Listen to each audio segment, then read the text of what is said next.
Abra su Biblia en Efesios capítulo 5, versículo 25. Este es el tema número 4 de la serie Fundamentando la Familia. El tema se titula El verdadero amor en el matrimonio. Y vamos a leer el texto de Efesios capítulo 5, versículo 25. Dice así: Maridos, amad a vuestras mujeres, así como Cristo amó a la iglesia y se entregó a sí mismo por ella, para santificarla, habiéndola purificado en el lavamiento del agua por la palabra, a fin de presentársela a sí mismo una iglesia gloriosa, que no tuviese mancha ni arruga ni cosa semejante, sino que fuese santa y sin mancha. Así también los maridos deben amar a sus mujeres como a sus mismos cuerpos. El que ama a su mujer, a sí mismo se ama. Porque nadie aborreció jamás su propia carne, sino que la sustenta y la cuida, como también Cristo a la iglesia. Porque somos miembros de su cuerpo, de su carne y de sus huesos. Por esto dejará el hombre a su padre y a su madre, y se unirá a su mujer, y los dos serán una sola carne. El verdadero amor en el matrimonio. Recordemos, ya lo vimos hace 8 días, que para los griegos existían 4 definiciones del amor. Uno es el amor eros, que habla del amor de los sentidos naturales. El segundo es el amor fileo, que es el amor fraternal entre amigos. El tercero es el amor storge, que es el amor de los padres hacia los hijos y viceversa. Es el amor que uno dice tener hacia su país, su ciudad, etc. Y el cuarto es el amor agape, que es el amor en su máxima expresión. Es el amor que ama incondicionalmente. Bájale un poquito el micrófono, por favor, ¿sí? Es el amor que se sacrifica. Es el amor que da la vida por otros. Y esta es la clase de amor con la que Cristo amó a su esposa, que es la iglesia. Bien. Este tipo de amor, agape, es precisamente el amor que Cristo, escuchen varones, ordena. Es un mandamiento. Ordena que los esposos amemos a nuestra esposa. Y en este estudio que vamos a tener hoy, voy a hablarles acerca de 5 cualidades del amor agape, que es el verdadero amor que debe de prevalecer en la familia. 5 cualidades del amor agape. Número 1, el amor agape es un amor santificador. Número 2, es un amor purificador. Voy a hablar de cada uno. Número 3, es el amor sustentador. Número 4, el amor agape es el amor que cuida, el amor cuidador. Y número 5, el amor agape es un amor inquebrantable.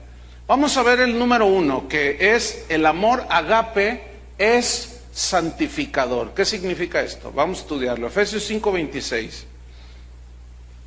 Dice que en el 25 dice que debemos amar así como Cristo amó a la iglesia y se entregó a sí mismo por ella. En el 26 dice ¿para qué? Se entregó. Para santificarla.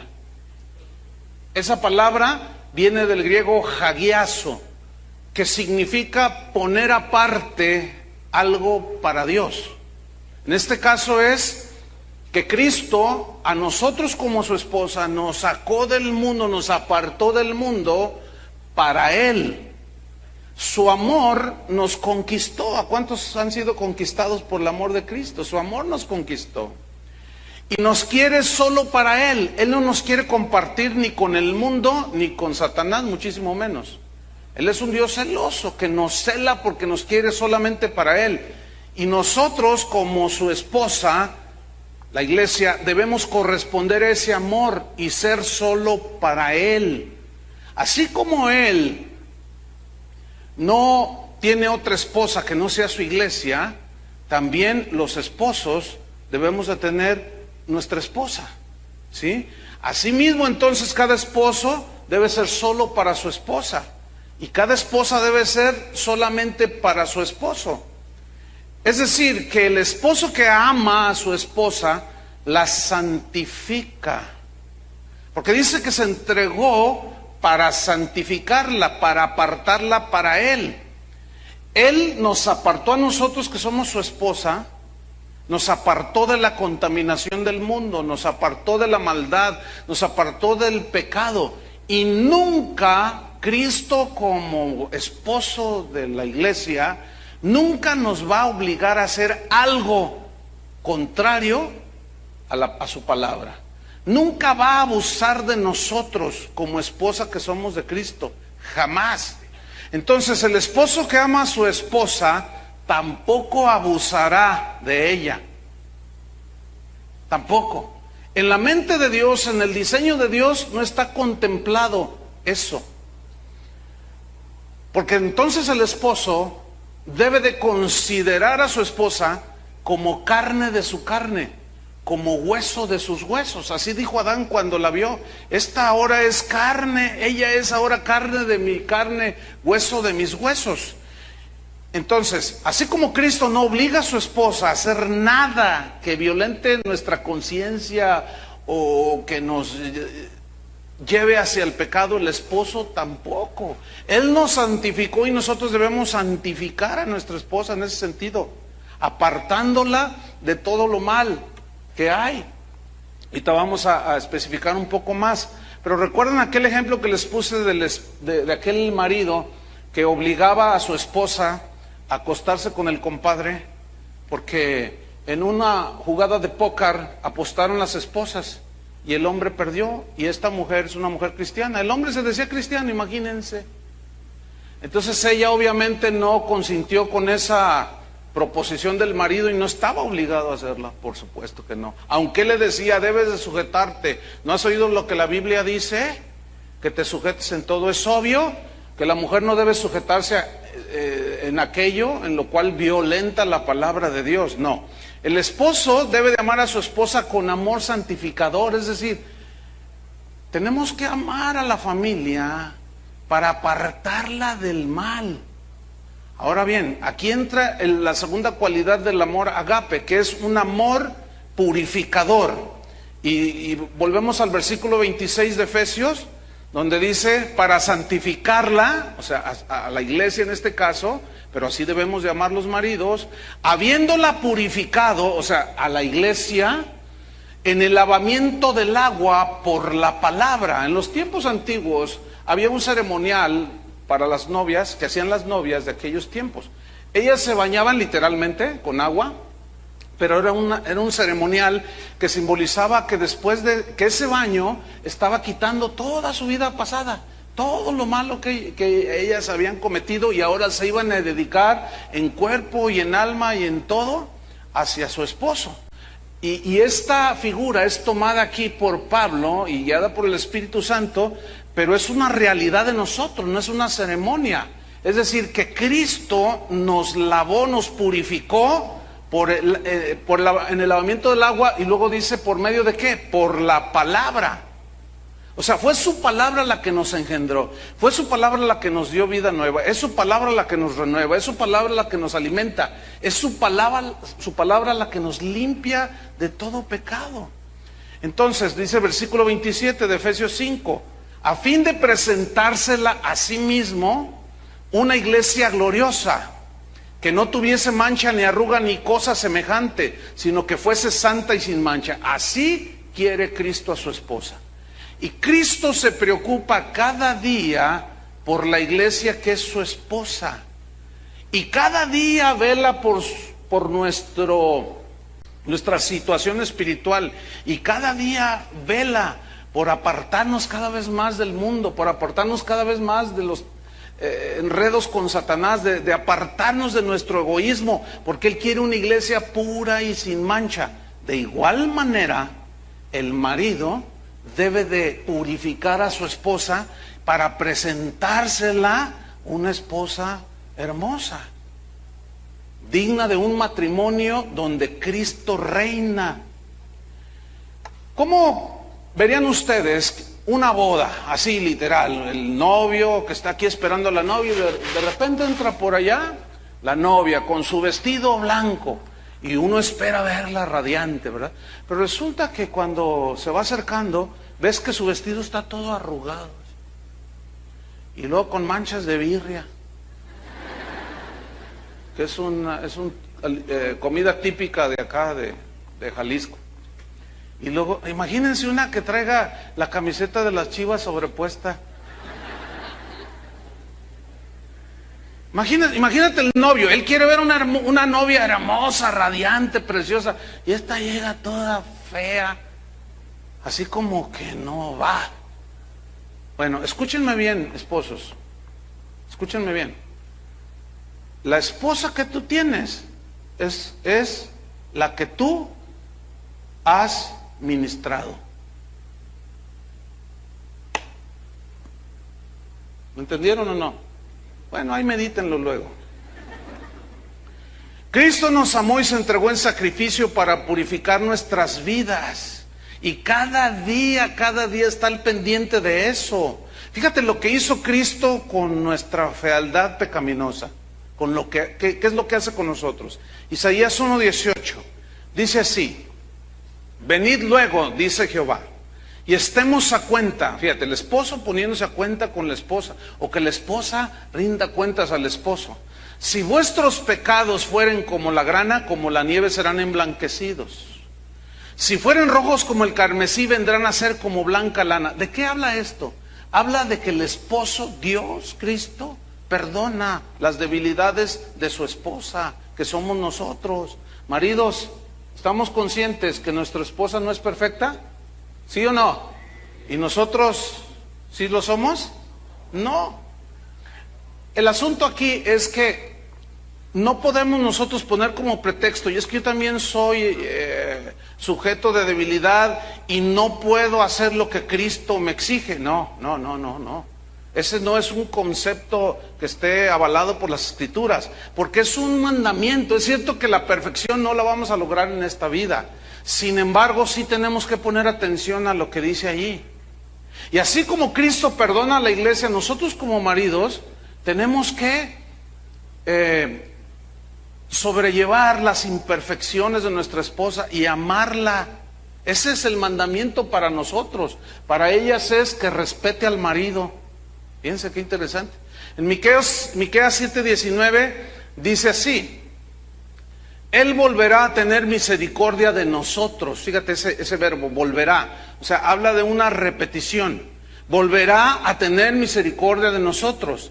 Sepultará nuestras iniquidades y echará en lo profundo del mar todos nuestros pecados. Significando que Dios no se va a acordar de todas las cosas feas que nosotros hacemos como su esposa. Y aquí nosotros debemos de aprender de Dios. No debemos traer al presente las cosas pasadas feas. Esto es muy común en la relación matrimonial, pero es responsabilidad del varón no traer a la memoria lo pasado. Es muy común escuchar a las esposas diciendo de no, sí, yo me acuerdo bien, en 1981, el 2 de febrero, a las 2 de la tarde con 3 minutos y 7 segundos. No, las señoras para eso tienen una memoria, pero tienen un pésimo mal gusto de traer al presente el pasado. Imagínate a Dios haciéndonos lo mismo como esposa. No, señoras, ya párenle, borren todo eso, déjenlo allá, en el olvido total, ¿sí? Déjenlo allá, ya no lo traigan a la memoria. Aunque también hay esposos, sabemos esposos que a veces también hacemos lo mismo, y es un pésima manera de hacer la relación matrimonial. ¿Por qué? Porque el Señor dice, mira, yo borraré todas tus rebeliones, las echaré al olvido, nunca te las voy a traer en cara, jamás, y volveré a tener misericordia de vosotros. Entonces, aquí hay ese principio que es muy poderoso, que es el principio del perdón en el matrimonio. Si queremos que funcione la relación matrimonial, debemos, escuchen bien, no es opcional, debemos hacer lo que Dios hace con la iglesia. Ahora, ¿cuál es el medio purificador que Jesús usó para purificarnos y a nosotros transformarnos y tenernos paciencia? La palabra de Dios. La palabra de Dios es el medio purificador. Fíjate lo que Jesús dijo en Juan capítulo 17, versículo 14. Él dijo lo siguiente: Yo les he dado tu palabra. Está orando Cristo ahí en el huerto de Getsemaní y están sus discípulos allí y está orando al Padre y le dice, yo les he dado tu palabra y el mundo los aborreció porque no son del mundo, como tampoco yo soy del mundo. No ruego que los quites del mundo, sino que los guardes del mal. No son del mundo, como tampoco yo soy del mundo. Y miren el 17, santifícalos en tu verdad, tu palabra es verdad. Santifícalos es apártalos para ti, límpialos con tu verdad, tu palabra es la verdad. Yo quiero resaltar el versículo 14, la primera frase que aparece allí, que dice Jesús, yo les he dado tu palabra. Y ahí estaban sus discípulos, que eran su esposa. ¿Sí? La iglesia que iniciaba. Dice, yo les he dado tu palabra. Si en este momento Cristo nos llamara a cuentas a los varones, ¿cuántos pudiéramos decir, yo les he dado tu palabra? Si hubiera una calificación de 1 a 10, ¿cómo saldríamos? Difícilmente algunos varones alcanzarían el 3, otros el 4, unos así ya un 5 y uno que otro de panzazo. ¿Saben una cosa? Desgraciadamente, al no tomar nosotros el liderazgo espiritual de la familia, la esposa lo tiene. Ella es, fíjate, si en tu hogar, tu esposa, eres la que, vámonos a la iglesia, ya está el marido apenas despertando. Diario llegan tarde, no por la esposa y los hijos, sino por el marido. Ellas son las que siempre están jalando. Ellas son las que siempre están, vamos, ándale. Y uno está ahí, ay, pues es que.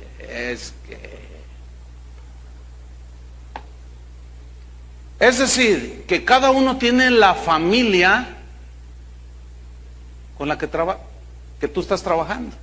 Lo que tú haces en la familia, esa es la familia que tienes. No puedes tener ni más, no puedes tener menos. Entonces, fíjate, yo les he dado tu palabra. El esposo que ama a su esposa debe ministrar a su esposa y a la familia con la palabra de Dios. Solamente la palabra es la única que tiene el poder para transformarnos. Entonces, cuando ella está en cualquier situación que esté pasando, los hijos, problemas que surgen en la familia, el esposo que ama con amor agape, que purificas a su familia, a su esposa y a sus hijos, es un esposo que busca la solución ¿en dónde? En la palabra de Dios. Escuchen eso bien, varones, en la palabra de Dios. No hay otra fuente. Solo el consejo de la palabra de Dios es el único que tiene el poder para redarguir nuestras vidas, porque la palabra de Dios es viva, es eficaz, es más cortante que toda espada de dos filos, penetra en el corazón de tu esposa, de tus hijos, de nosotros mismos, y podemos tener una reacción externa de, ay, no, pero ahí está la palabra. Si nosotros usamos como Cristo la palabra que nos santifica para santificar a nuestra esposa, a nuestros hijos, hermanos, lo que sembramos, cosechamos. Si sembramos para la carne, segaremos muerte. Si sembramos para el espíritu, ¿qué vamos a cosechar? Vida. Por medio de la palabra, el esposo guarda y protege a su esposa, guarda y protege a sus hijos de la maldad del mundo, porque siempre con la palabra les tiene que estar, aunque ellos les enfade, porque los chavitos cuando van creciendo, ellos así son por naturaleza. Ay, una vez, nunca se me olvida, mi hijo dice, ay papá, tú para todo sacas un sermón. Le dije, soy pastor, hijo. Pero aparte de pastor, le digo, bueno, soy tu papá y yo te tengo que enseñar. No, pero es que para todo. Y si atropellan un perro, sacas una lección. Si bueno, en ese tiempo él estaba aprendiendo. Ahora él me agobia y me dice, bueno, no me agobia, me pregunta mucho, tiene mucha hambre de la palabra, en fin. Pero es la palabra de Dios, hermanos, la que al ministrarla a nosotros nos santificamos. ¿Me explico? Porque nos vamos apartando. No, mira, hijo, cuando te ofrezcan droga, diles, no, ¿por qué? Por esto. Tú diles, yo soy cristiano, yo amo a Dios, pero te van a atacar, ¿eh? Pero mira lo que dice Cristo. Dice que por causa de Él te van a atacar. Entonces tú no hagas caso del ataque. Entonces tú comienzas a ministrar a tu esposa con la palabra. Cuando está triste, desconsolada, tú le llevas una palabra de aliento, una oración que no tiene que durar 3 horas. Una oración, ¿verdad? Señor, fortalécela, bendícela, etcétera. Entonces Jesús dice, no ruego que los quites del mundo, sino que los guardes del mal. Santifícalos en tu verdad, tu palabra es la verdad. Entonces es deber del esposo, del marido, de la cabeza del hogar, repartir la palabra de Dios. ¿Me estoy explicando? Y de esa manera nosotros podemos amar con amor purificador, porque la misma palabra nos santifica a nosotros. Y a la misma vez nos extendemos hacia el núcleo familiar y funciona mejor la cosa, hermanos. Funciona mejor la cosa.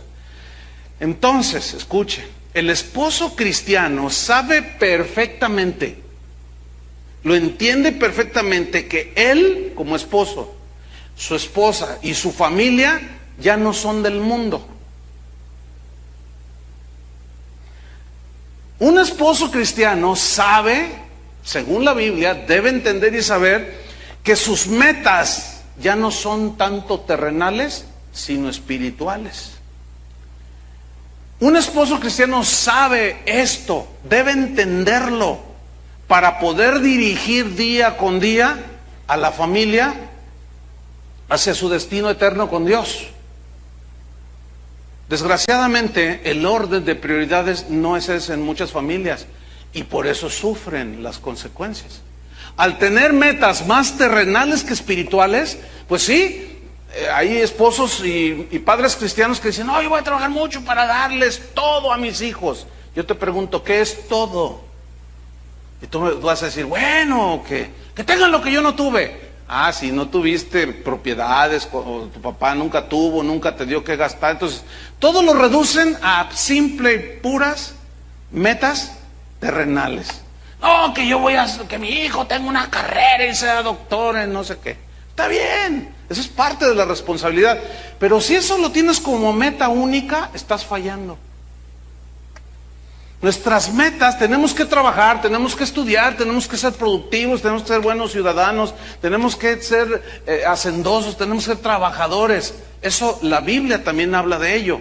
Pero por sobre eso hay metas espirituales, hermano. Yo les preguntaría, ¿hacia dónde estás dirigiendo tu familia? Si tú constantemente les estás sembrando materialismo, tú vas a tener un ateo en potencia materialista. No, hermanos, varones, esposos, nuestras metas deben de ser espirituales. Nuestras metas son hacia el futuro eterno con Dios.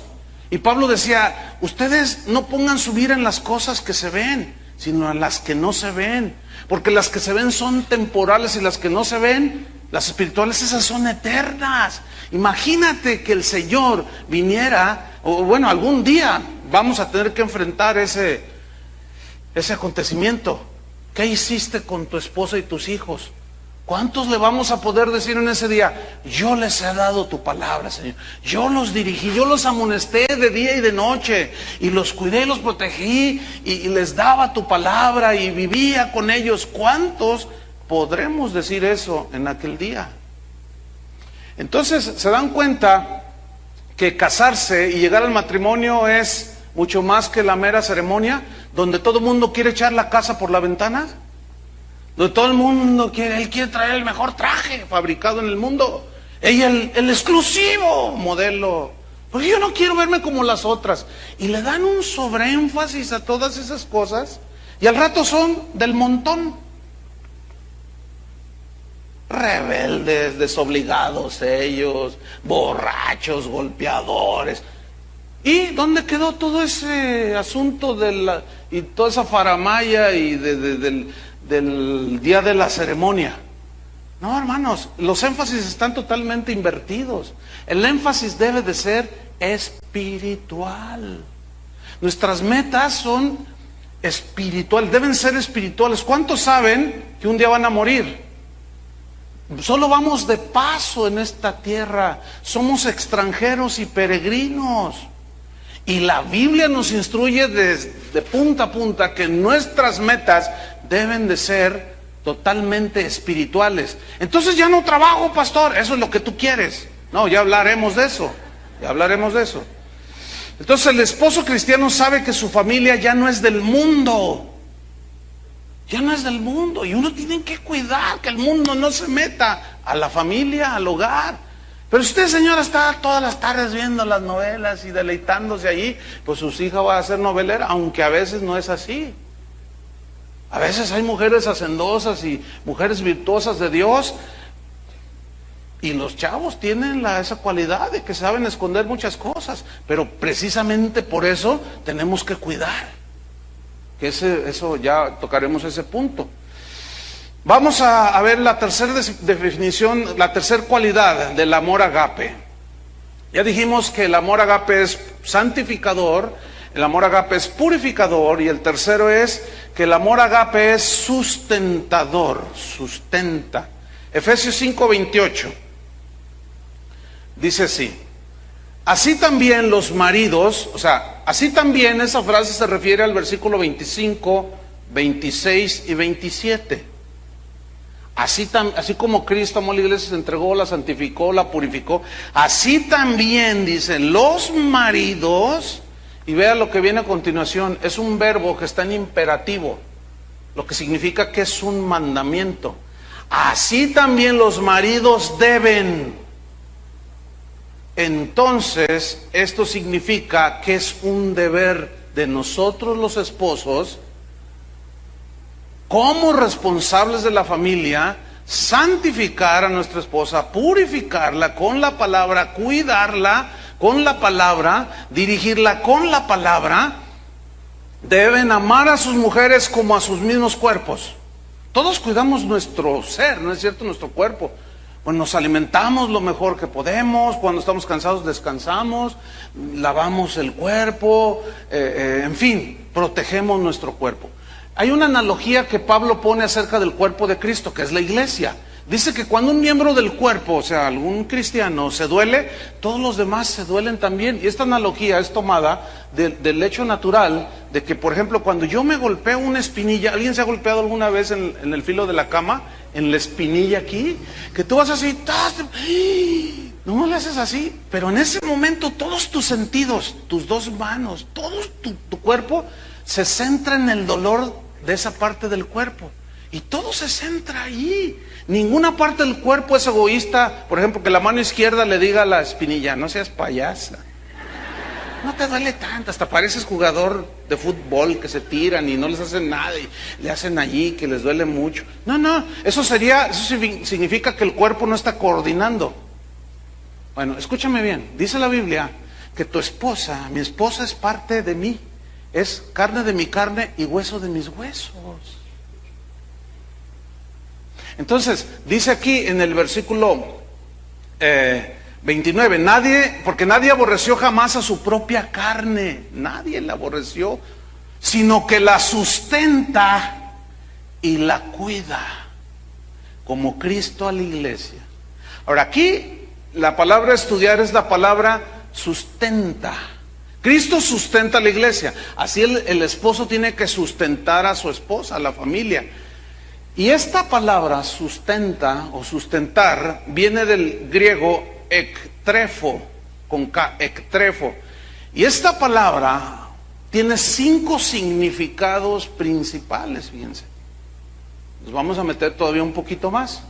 El primer significado de sustentar significa proveer alimento material. Eso significa. En Mateo 6:26, ahí nos muestra Dios como esposo cómo suple las necesidades de la esposa en lo material. Dice: mirad las aves del cielo, Mateo 6:26, que no siembran ni ciegan, ni recogen en graneros, y vuestro Padre Celestial las alimenta. ¿Las qué? Las alimenta. ¿No valéis vosotros mucho más que ellas? Esa pregunta de Jesús significa, si yo las alimento a las aves y a las bestias del campo, ¿no haré con vosotros eso y más? ¿No valen ustedes más? Yo les pregunto, ¿alguna vez, o mejor dicho, observo algo? Yo no los veo así como que se estén muriendo de hambre. Probablemente hemos tenido en algunas ocasiones escasez. Un día a lo mejor no nos ajustó el gasto. Y a lo mejor nada más hicimos una comida o tuvimos que ayunar forzosamente. Pero morirnos de hambre, hermanos. ¿Cuántos han visto los milagros que Dios hace para sustentar? En este tiempo, donde mucha gente ha perdido sus trabajos, yo he platicado con hermanos que dicen, ya tengo 3 meses sin trabajo, pastor, pero debo decirle algo, mire, sin pedir prestado, sin pedir fiado, sin tener que hacer nada, esperando la misericordia de Dios. Mire, no me explico, pastor, me han testificado, ¿cómo es que no tengo trabajo, pero todos los días comemos? Ese es el Dios, como esposo, Cristo, que nos sustenta, que nos da el alimento de cada día. ¿Cuántos han experimentado esto? Bueno, fíjate lo que dice 1 Timoteo 5:8. Porque así como Cristo nos sustenta, tú dirás, bueno, pero Él es Dios, sí, pero tenemos una responsabilidad, que sea como seamos tú y yo, varón, tenemos que confiar en Dios, que Él nos va a bendecir y a sustentar. Algunos perdieron el trabajo por la situación mundial, otros no trabajan por flojos. Ese es otro asunto, y a eso se refiere 1 Timoteo 5:8. Dice así, porque si alguno no provee, no suple el alimento de cada día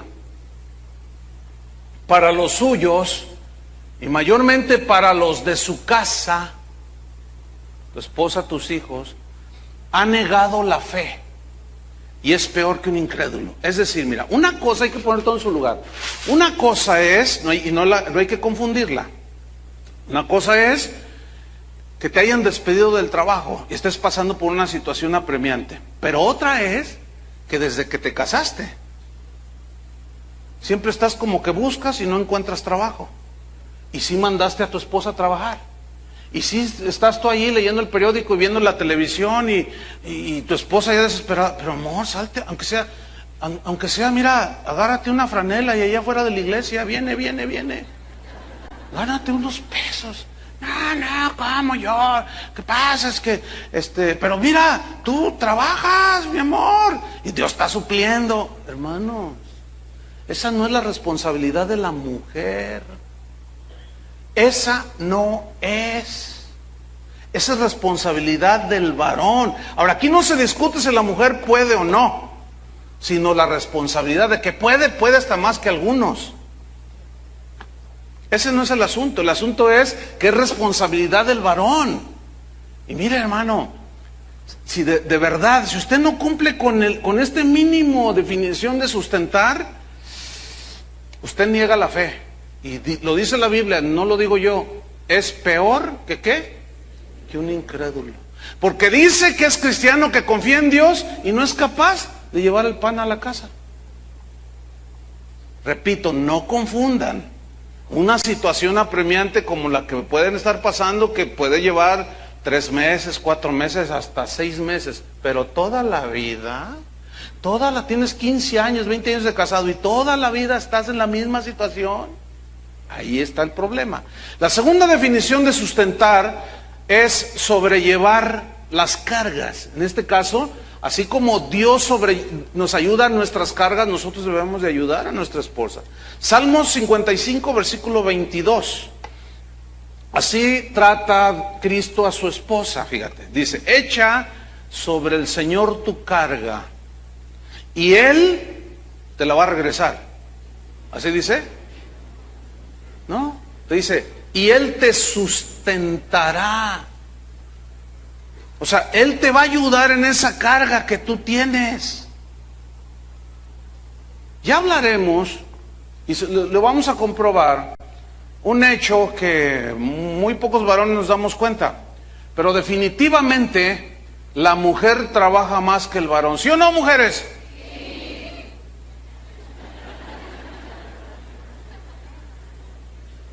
Ellas se levantan primero y se acuestan al último. ¿Sí o no, mujeres?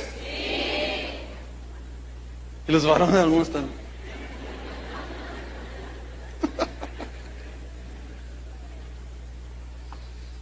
Sustentar, sobrellevar las cargas. No, pues llegamos del trabajo bien cansados. Ustedes saben, yo los entiendo, ¿no? Llegamos, la mujer no hace nada, ustedes saben, nomás anda perdiendo el tiempo ahí en la casa. No hace nada. Entonces uno llega, ¿verdad? Y quieres pues tu plato de sopa bien caliente, con tortillas recién hechas y a mano, ¿eh? Yo no quiero de máquina.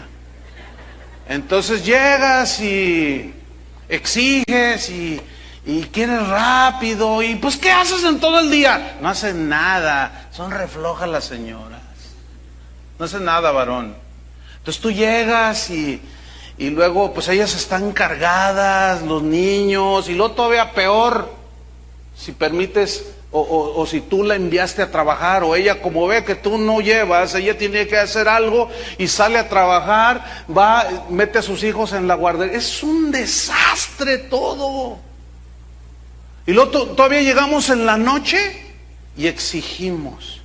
Y luego la señora dice, oye amor, te quiero decir, no me digas nada ahorita porque y son las 7 de la tarde, o sea, no es ni noche, pero es que vengo bien enfadado. Ahorita no me digas nada de los niños, es que el niño, necesitas hablar con el niño, porque mira, me hizo todo, me sacó la lengua, me hizo esto, me hizo, no, pues tú no los educas bien.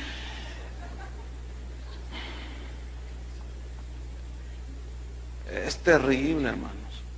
Cuando tú llevas tus cargas con el Señor, ¿así te dice el Señor? No. ¿Qué no dice que echemos nuestras cargas sobre Él y Él nos sustentará? ¿Qué no dice que así como Él lo hace, nosotros debemos hacerlo? Fíjate, yo tengo 31 años de casado y todavía estoy aprendiendo cada día. Yo les voy a confesar algo que no oiga mi esposa. Yo hasta hace no mucho, era de los que comía y me levantaba. Siempre le he dicho gracias, ¿verdad? Porque valoro el esfuerzo. Gracias. Pero un día me dijo, oye, no, eso no. ¿Me amas? Me dice, oye, recoge tu plato. ¿Podrías recoger tu plato y me ayudas ahí? Entonces, yo no sé, pero yo tengo algo, les voy a confesar. Yo cuando como, parece como un periquito ahí. No sé qué onda con eso. Ya estoy sacando mis trapitos. Pero es la verdad, o sea, y no sé, yo como que pongo atención, parto el pan, pero siempre bota todo así. Entonces dejo todo. Cuando vamos a un restaurante, ella nomás me ve así y me hace. Entonces, no se crea. Para los que oyen en internet, ¿no? Que recojo y lo echo abajo de la alfombra o del tapete. No es cierto. Pero es una manera de sobrellevar una carga. Y bueno, ahora ya, más o menos ahí la llevo. Ya recojo mi plato y más o menos limpio y de pasadita veo un papel, lo recojo, lo echo al bote, en fin. Eso es algo muy superficial. Hay cosas, cargas todavía más, que, digamos, morales, por ejemplo. Y otras son espirituales.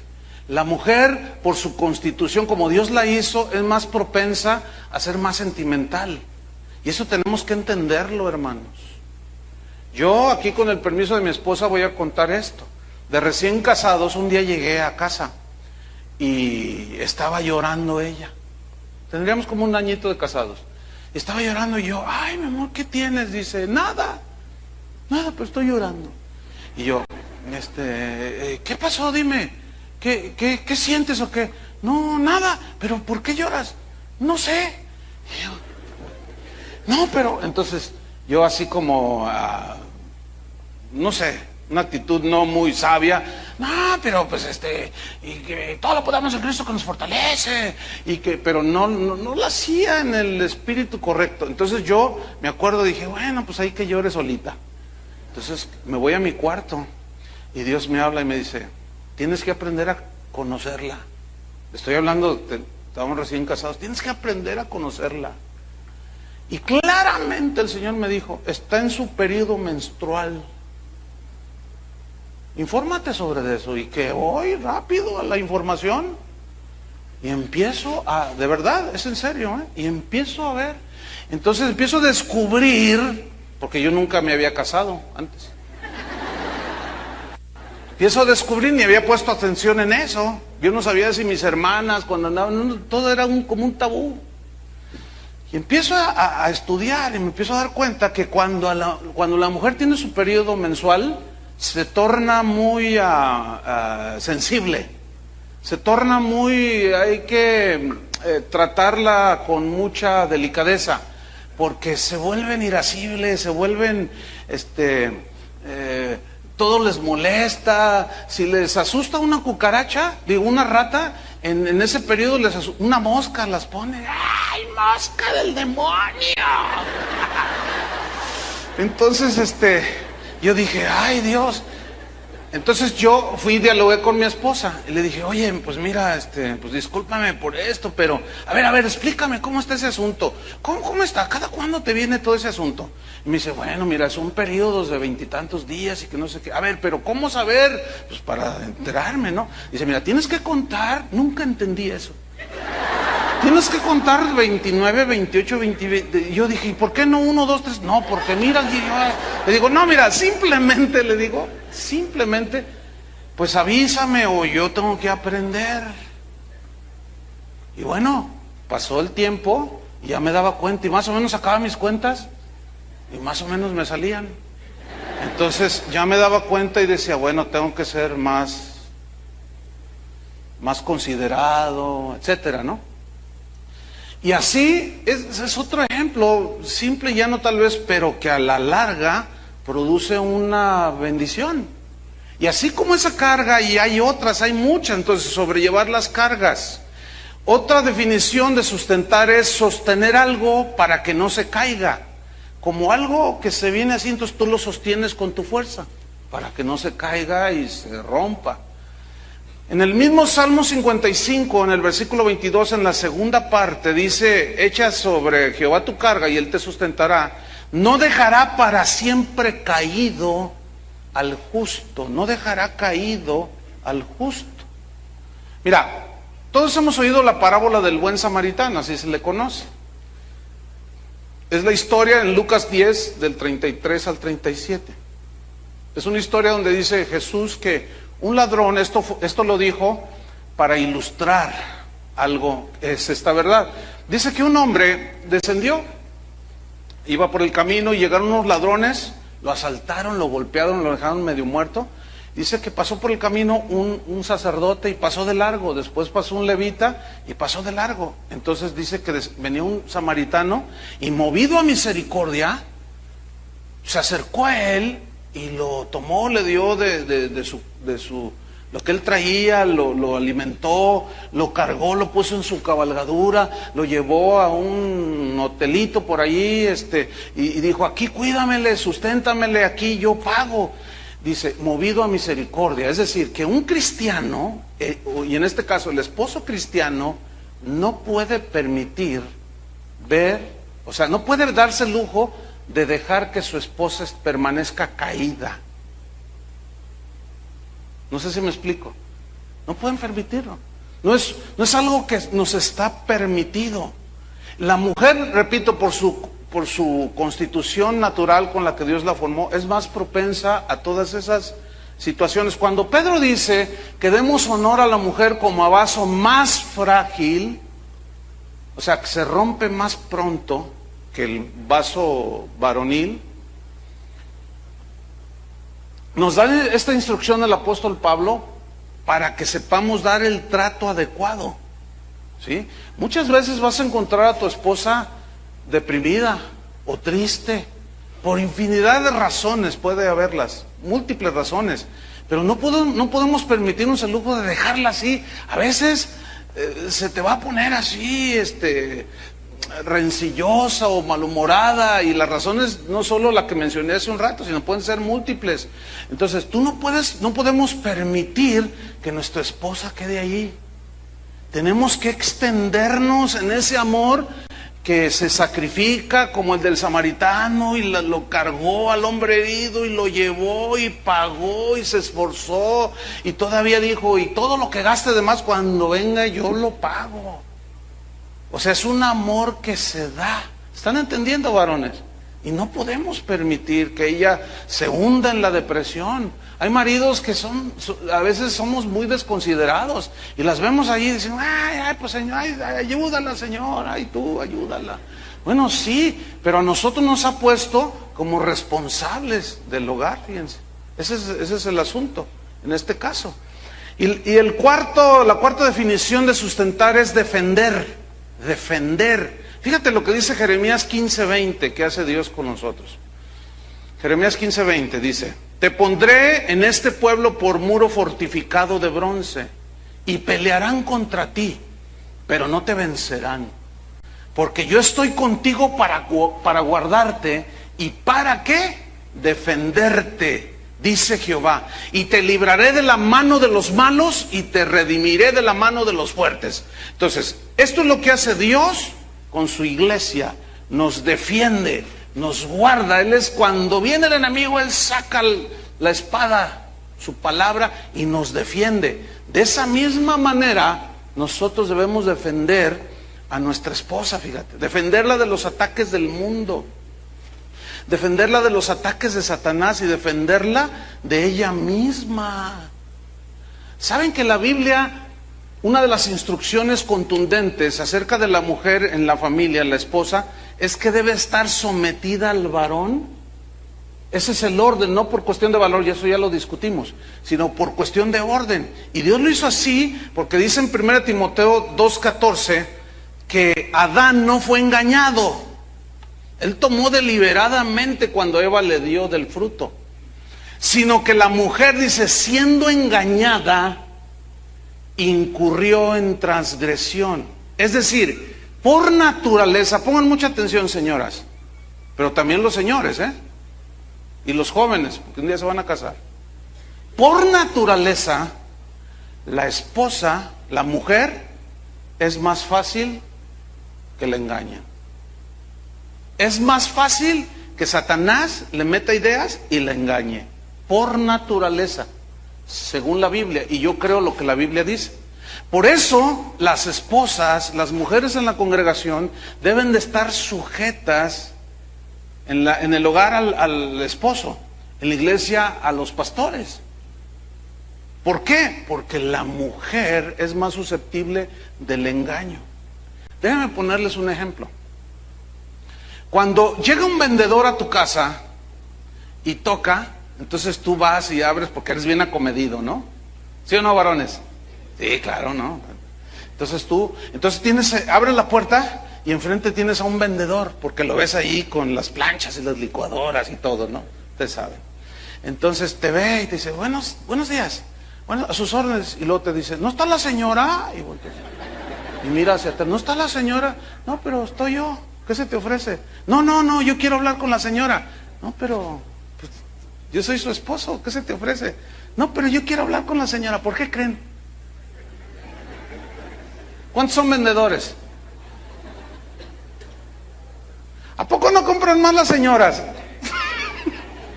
El problema con muchos vendedores es que mienten con tal de vender. Si usted me compra esta licuadora, señora, ¿cuánto vale? Vale 900 pesos. Si usted me la compra, le regalamos una pantalla de 35 pulgadas de plasma. Y se la cree la señora. Mire, vaya y recoja con este boletito, vaya y recoja el premio allá, Electra, allá de Periférico Sur. Y usted compra la licuadora, señor, y luego va y dice, no, ¿cómo, señora? Digo, por pura lógica. Ay, pues es que a mí me aseguró que Son más fácil que las engañen a las señoras. Por eso el varón tiene que estar vigilante Y cada vez que llega un vendedor, tú usarla de ¿qué traes aquí? Y, bueno, no sé si, bueno, lo voy a decir. Es que la cosa está es una madeja ahorita la familia, pero yo iba a decir, no le sueltes las tarjetas de crédito. Pero si ella es la que trabaja y tú no, pues o sea, es una madeja, mejor le sigo acá con el asunto, ¿no? Pues es que a veces resulta tan difícil. Iba a decir, no le sueltes las tarjetas de crédito porque, pues no sé, a lo mejor como que, bueno, eso se dio cuando vino el auge en los años 60, 70, cuando las tarjetas de crédito, con el poder de su firma. Entonces las señoras dijeron, mi viejo, nomás le firmo y me dan todo. Sí, nomás le firmo y tanto, sí, pero yo tengo que pagar, mi amor. O como aquella señora, ¿no? Que llegó y le dice, mira lo que te compré, viejo. Y le da unos tenis del número 45, eran del payaso Canelitas, miren. Y dice, ¿y esos tenis?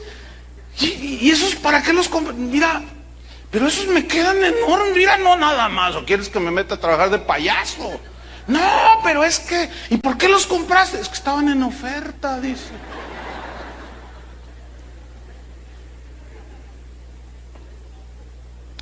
En la mañana me reclamaron algunas señoras y se empezaron a defender. No, no es cierto. Dice, no es cierto, se está defendiendo. No todas somos así. No, se entiende que no todas. Pero el punto es que son más susceptibles de ser engañadas, según la Biblia. Por eso el varón tiene la responsabilidad. La pregunta es, ¿dónde estaba Adán cuando Satanás la estaba seduciendo allá en el huerto? ¿Dónde estaba? ¿Y por qué Satanás fue con la mujer? Mira, ahí les va un caso. Supongamos que tu esposo es un hombre así, hogareño, y llega a tu casa a horas siempre, casi siempre coincide la misma hora, llega a las 8, 8:30. Pero un día resulta con que algo pasó allí con el macrobús, ya ven que atora toda la calzada de Independencia, ¿no? Yo juré no volver a circular por esa avenida, porque es un desastre con eso del macrobús. Entonces, supongamos que él tiene que atravesar allí y no puede pasar. Ese día algo sucedió con el macrobús. Entonces, él siempre llega a las 8 y son 8:30 y tú dices, ¡ay! Entonces le llamas al celular de volada, ¿no? Y no te contesta. Y te manda al buzón. Entonces tú dices, y llega a las 9. Pero cuando él llega, quitado de la pena, tú ya estás pensando, ¿por qué llegas tan tarde? ¿Por qué te tardaste? No, pues es que el macrobús. No, andas con otra. Ay, mujer, no, esas bromitas no me las digas a mí, por favor. No, sí. ¿Quién le metió eso? O sea, bien fácil que se creen de todo. Si llega la bruja de la esquina, claro, así bien vestidito, y te dice, ¿sabes qué? Yo vi a tu marido, le crees. ¿Por qué son así, señor? Así es por naturaleza. Por eso dice la Biblia que la mujer tiene que estar sometida. Y también tiene que usar su inteligencia que Dios le ha dado, y mucha. Pero escúchenme bien, aquí el varón es el que tiene que estar viendo. Ahora, si tú eres de los que cuando tu esposa te dice, ¿por qué llegaste? Y tú le dices, ¿qué te importa? No, pues ya, o sea. ¿Y qué? ¿De cuándo acá tengo que darte cuentas? ¿Cómo de cuándo acá, varón? Es que tienes que decirle. No, pero yo soy de Jalisco. Y de los Altos de Jalisco, acá de Tepa y todo eso. Aquí mis chicharrones truenan, pastor. No, hombre, ya dejen eso, no, como hay que decir. Ahora, si tu marido llega a las 5 de la mañana y te dice que el macrobús lo estorbó. Una vez, no hace mucho, ministré a una persona. Dice, pastor, mi marido diario llega como a las 5 o 6 de la mañana. ¿Y qué trabaja de noche? Dice, no, dice, pero... Y me dice que se queda trabajando. Bueno, ve y pregunta al trabajo. Dice, ya lo hice. ¿Y qué te dijeron? No, pues aquí sale a las 7 de la tarde, sale. Entonces, fíjense, por un lado son engañados muy fácil y por otro lado son bien inocentes.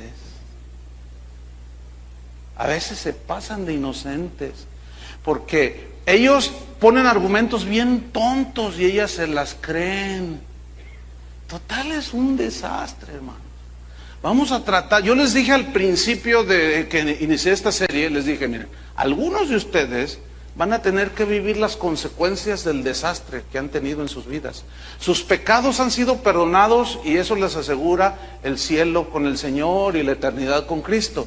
Pero aquí en la tierra, muchos de ustedes van a llevar las consecuencias por toda su vida, de todo el desastre que han armado al no haber conocido a Cristo. Pero lo peor es que muchos que conocen a Cristo también lo llevarán. Entonces, pero nunca es tarde, hay que hacer lo que podamos mientras tengamos vida. Y finalmente, sustentar significa apoyar.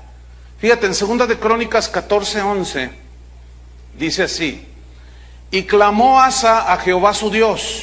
Asa era un rey, clamó al Señor y dijo: oh Jehová, para ti no hay diferencia alguna en dar ayuda al poderoso o al que no tiene fuerzas. Ayúdanos, oh Jehová, Dios nuestro, porque en ti nos apoyamos. ¿Y qué hizo Dios? Les brindó el apoyo. Entonces, cuando la esposa necesite un apoyo, nosotros debemos brindarlo. Fíjense, hace un par de semana y media, en el grupo de pastores con el que me reúno cada viernes, donde oramos y escudriñamos la palabra, cuando llegan tiempos como este que es de vacaciones, pues también las reuniones las suspendemos. Y cada que lo hacemos, pues hacemos una comida y traemos a la familia y todo. Entonces, pues vamos a hacer una comida. Entonces yo les dije, yo hago la carne asada. Entonces, y tú haces esto, y tú te traes las salsas, tú te traes el queso, entonces ahí repartimos, ¿no? Y entonces yo les dije, y vamos nosotros a servirles a nuestras esposas, porque ellas siempre nos están sirviendo. Ellas siempre están ahí, ¿verdad? Y nosotros vamos a poner las mesas, y bueno, yo me encargo de esto, ya estamos todos ahí bien hacendosos. Y llegó el día de la tremenda fiesta pastoral. Entonces yo ya estoy asando la carne y empiezan a llegar, pero los veo que todos llegaban con una Coca-Cola de 5 litros, así, todos con su Coca-Cola. Y luego, oye, ¿y las tortillas? No, pues oye, ¿y el queso? Oigan, ¿y las salsas? Todos llegaban con su Coca-Cola.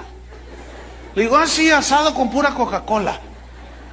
Le digo, ¿qué pasó? Y luego, ay, pues es que, no, hombre, somos un desastre. Y los que no se dan cuenta, las señoras, que no se dan cuenta, ahí estaban allá sentaditas, esperando, y ya eran las 4 de la tarde y el tremendo asado no salía. Y luego, no, pues hay que hacer algo, a ver, ¿dónde quedó todo? Pues no hay nada, pues a ver, qué. Yo dije, bueno, ahí tenía unas alitas, y digo, bueno, órale, lléguenle, ahí tratando, y ahí van al mercado aquellos, ¿no? A comprar lo que no habíamos traído, hubieran visto. Entonces, ya, hicieron más o menos una lista, y que me acuerdo, luego, oye, el hielo no se te olvide. Ay, se nos olvidó, ya venían a la mitad del camino, y ahí van de regreso otra vez. Y luego, al rato, que me acuerde, los vasos, que no se les vayan a olvidar los vasos, donde echamos la Coca-Cola. Y luego, oigan los vasos, y van estacionándose enfrente, y yo, ya los vi. ¿Trajeron los vasos? No, les digo. No, es que la verdad, es que no estamos acostumbrados. Estamos acostumbrados a sentarnos. A ver, ¿cuántos se comprometen la próxima Navidad? Que ya no falta mucho. Varones, ¿ustedes hacen el pavo? Nomás que esposa, ya sé lo que están pensando. ¡Se le va a quemar, pastor! Sí, se le va a quemar.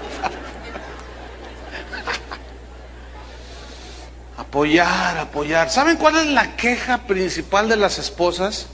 Y yo esto lo compruebo muy a menudo en los eventos de matrimonios, que les paso una hoja, les digo, no pongan su nombre, nada más pon aquí ¿qué es lo que demandas más de tu esposo? Quisieras que tu esposo hiciera. Y casi el 98% dicen, que me apoye. ¿Sí o no, mujeres? Aprovechense ahorita. Que me apoye, que me apoye, que me apoye. Ay, yo reconozco que me falta mucho. Y como tengo a mi esposa aquí enfrente, pues a la vez es un compromiso, ¿me explico? Pero son verdades que son para ti, pero también son para mí.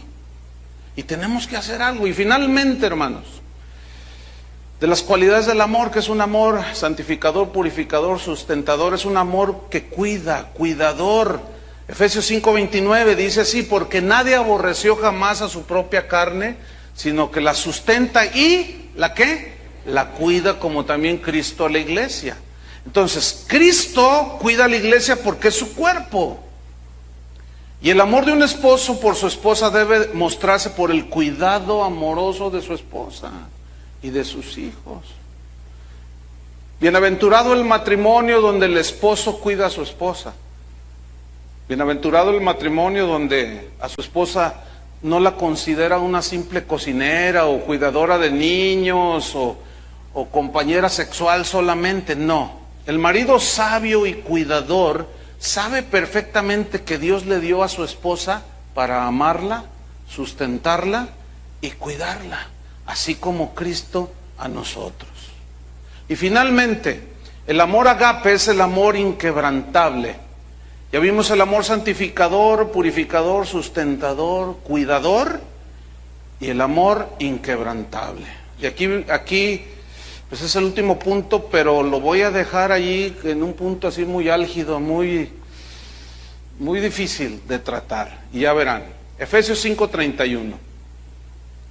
Dice así, por esto, estamos hablando del amor inquebrantable, por esto dejará el hombre a su padre y a su madre, y se unirá a su mujer, y los dos serán una sola carne. Fíjate, el vínculo de padres e hijos se desliga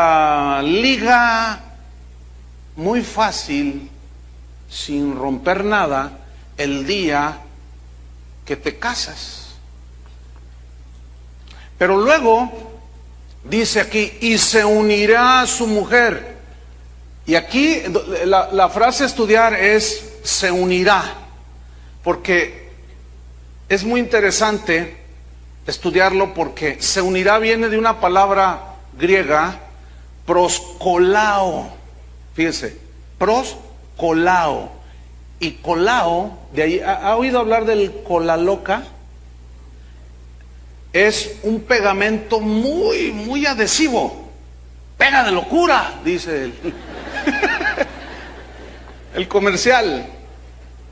Fíjense, supe de una, no sé cuántos de ustedes han usado ese adhesivo, ese pegamento, y una gotita le cae en los dedos. ¿Sí les ha pasado? Y luego le hacen, ¡ay, mi amor! Y luego, ¿qué pasó? Se les pegó. Entonces le hacen, y están allí. ¿Y ahora qué? Fíjate el poder de ese adhesivo. Con la loca se llama ese adhesivo. Bueno, supe de una persona que tuvo un accidente, que usaba unas gotas para sus ojos, y los frasquitos de cola loca son muy semejantes. Y en la noche se equivocó de frasco. Sí, efectivamente ya lo intuyó. Se puso una gota en un ojo. No, pues imagínense, ¿no? En la madrugada, fue algo espantoso. Tuvieron que darle asistencia médica. Pero fíjese, lo interesante de esto es que dejará al hombre a su padre y a su madre para unirse con un adhesivo proscolao, que significa pegar con una sustancia muy adhesiva, para unir permanentemente. Fíjese, no sé cuántos de ustedes han asistido cuántos de ustedes, mejor dicho, no han estado en una boda cristiana en casa de oración. Levanten su mano. Los que no han estado, es un montón. Bueno, ok. Déjame decirle, cuando yo caso a alguna pareja, Le digo a él, ¿te comprometes delante de Dios a serle fiel? Y todo ese votos de compromiso. Y él con ojitos de borrego dice, sí, claro. Y a veces, hago el micrófono a un lado y le digo al oído, como los demás no oyen, le digo, así te quiero ver en un año, ¿eh? A veces hay confianza con los que se están casando y hago esas cosas, ¿no? Y luego le digo a la borreguita, ¿te comprometes delante? Y ay, con ojitos así de borreguita, medio morido, ay, sí, me comprometo, bueno, todo el asunto, ¿no? Pero luego, digo, los padres de ambos, vengan acá. Entonces ya llega la señora, las mamás y los papás, acérquese aquí. Bueno, así como ellos se comprometieron, también usted, señora, le digo a la mamá de uno de ellos primero, usted se compromete delante de Dios a no meterse ya en esta vida que hoy inicia, en este hogar. Y algunos así como... Se ponen nerviosas las señoras. Un día una le digo, se compromete delante de Dios a no meterse en esta nueva familia que inicia. Y le decía... Le digo, y otra vez, se compromete delante, y les ponemos el micrófono, se compromete delante de Dios a no meterse aquí, déjenlos que ellos escojan todo. Si quieren un mueble color rosa mexicano y unos tapetes verdes de limón como los del coro, déjenlos. No, pero ese se ve bonito, Imagínense una combinación, hasta yo vengo, mire. Color limón. Entonces, les digo, se compromete delante de Dios a no inmiscuirse, ya no le corresponde, señora. Y una vez una estaba diciendo, pues sí, no, díganlo fuerte. ¿Saben por qué la mayoría de los chistes que se dicen sobre la familia son acerca de la suegra? ¿Por qué creen, señoras? Alguien me dijo en la mañana, no, el cola loca fue inventado para la suegra loca. Y no seas tan drástico. Fue mi hermano el que me dijo. Entonces miren, muchachos, cuando la suegra quiera meterse y después de haberse comprometido, hay un adhesivo que se llama cola loca. Nomás háganle así. No, señoras, ya hablando un poco más seriamente, aunque es serio. No, dejen allá. Dejará a su padre y a su madre y se unirá a su mujer con un adhesivo que si lo tratas de separar se destruye todo. Hay algunos, y es muy posible que haya gente aquí que todavía tienen su cordón umbilical unido a su mamá y tienen mamitis y no pueden vivir sin su mamá. Ay, a veces cuando hay una boda, siempre digo, ay, ahora me voy a llevar las tijeras del jardinero. Son unas tijerotas así para cortar pasto. A ver, ¿dónde está el cordón umbilical? Vamos a cortarlo de una vez. Desde aquí, a ver, a una, dos, y ¡pah! Porque, a veces hay unos de 25, 28, 30 años que llegan al matrimonio con una barbotas impresionantes y todos cuadrados, así, todos bien. Y todavía, mami, oye, ¿a dónde quieres que me vaya de vacaciones? Digo, de luna de miel. No, escúchenme bien, si me creyeran que ha habido suegras que se les aparecen donde están allá, no es en serio. Y aquí ha habido de esos casos, Yo digo, no puede ser. Mamá, ¿qué haces aquí? Ay, es que eres el hijo de mis entrañas. A las entrañas del Seol te vas a ir. ¡Qué desastre, man! ¡Qué desastre!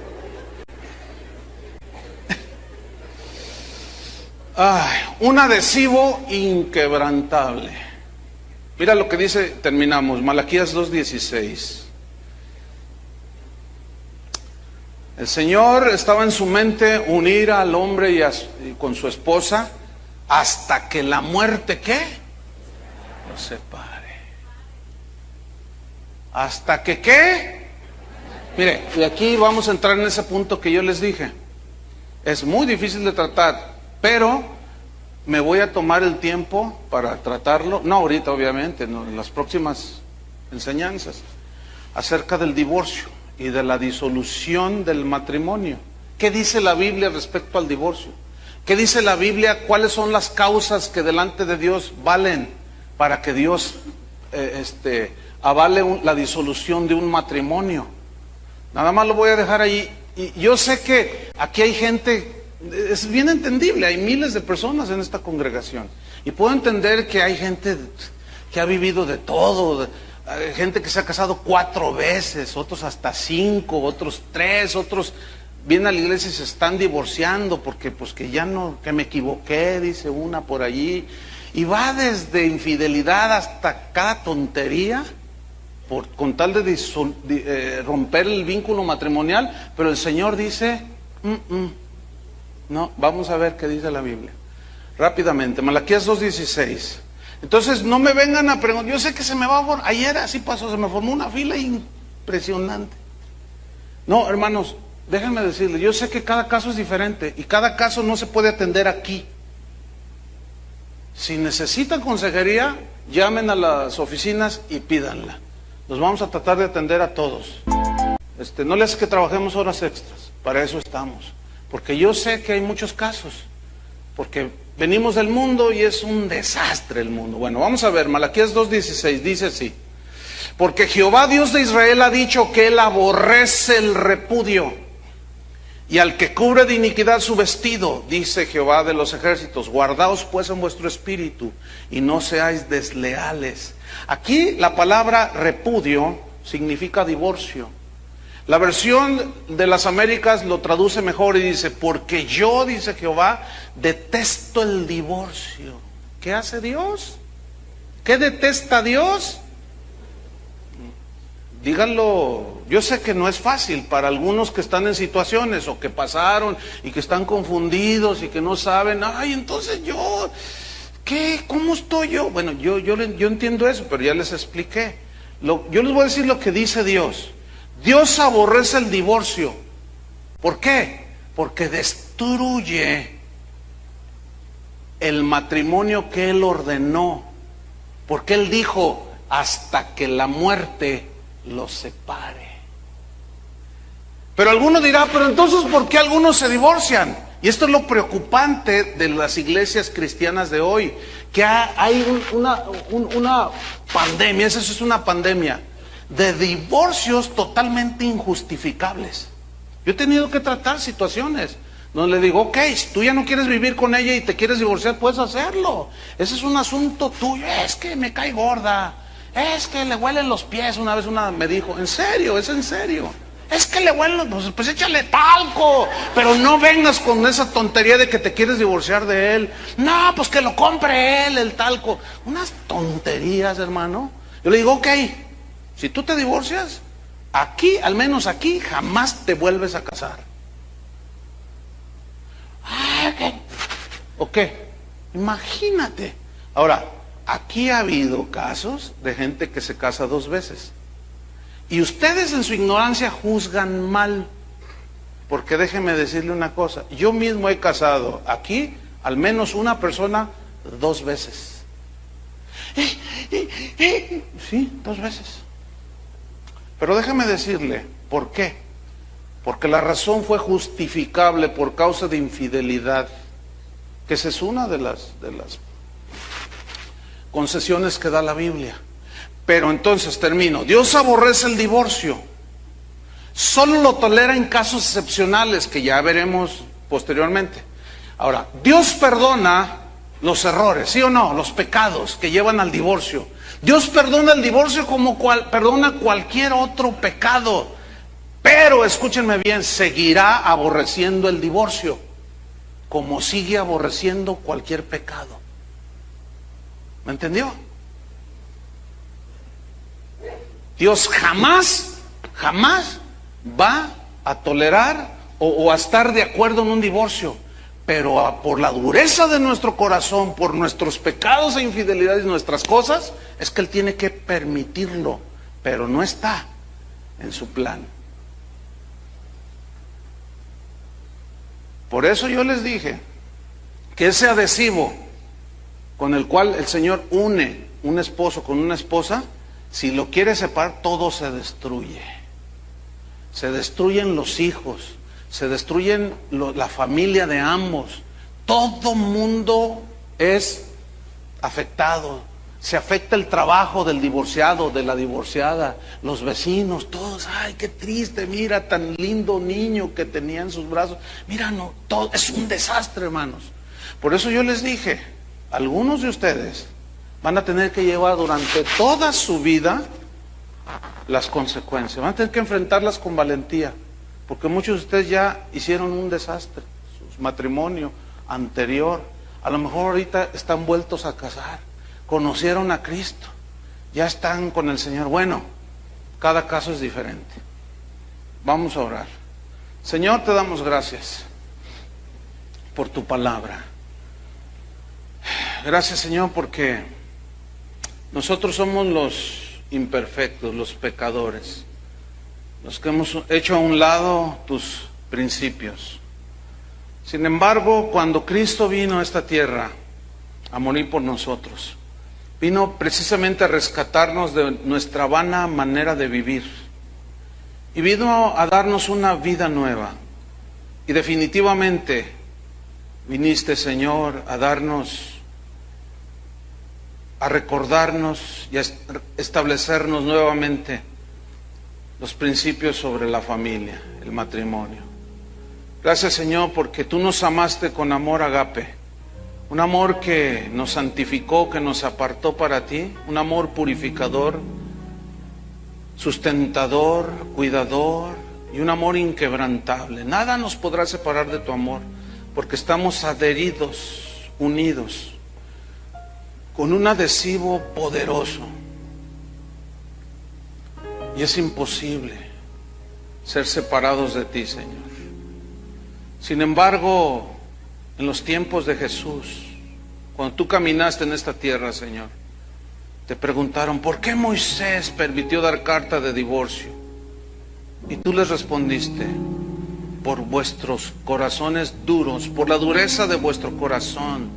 Pero al principio no fue así. Y sigue el mismo principio, hermanos. Al principio no fue así. Porque Dios dijo, dejará al hombre a su padre y a su madre y se unirá a su mujer, y los dos serán una sola carne. Y esto será hasta que la muerte los separe. Señor, reconocemos que no sabemos amar, que nos faltan tanto, Señor. Ayúdanos. Por eso necesitamos ser llenos del Espíritu para poder avanzar. Y con un amor agape santificador, apartar a nuestra esposa a través de la palabra, purificar el hogar, sustentándolo desde lo básico, que es el alimento, el vestido, el techo, hasta lo espiritual, cuidando la familia, porque hemos sido unidos por un amor inquebrantable. Unidos con un amor que si lo queremos separar, todo se hace pedazos. En el nombre de Jesucristo, Señor, ten misericordia de todos nosotros, Señor. Y algunos tendrán que seguir viviendo las consecuencias de sus errores pasados. Nuestros pecados son perdonados, limpiados por la sangre de Cristo, pero las consecuencias, esas seguirán. Algunos tendrán que seguir manteniendo a sus hijos del anterior matrimonio. Otros tendrán que seguir tratando situaciones de relaciones pasadas. Pídanle la ayuda del Señor. En el nombre de Jesucristo. Amén. Que Dios les bendiga a todos.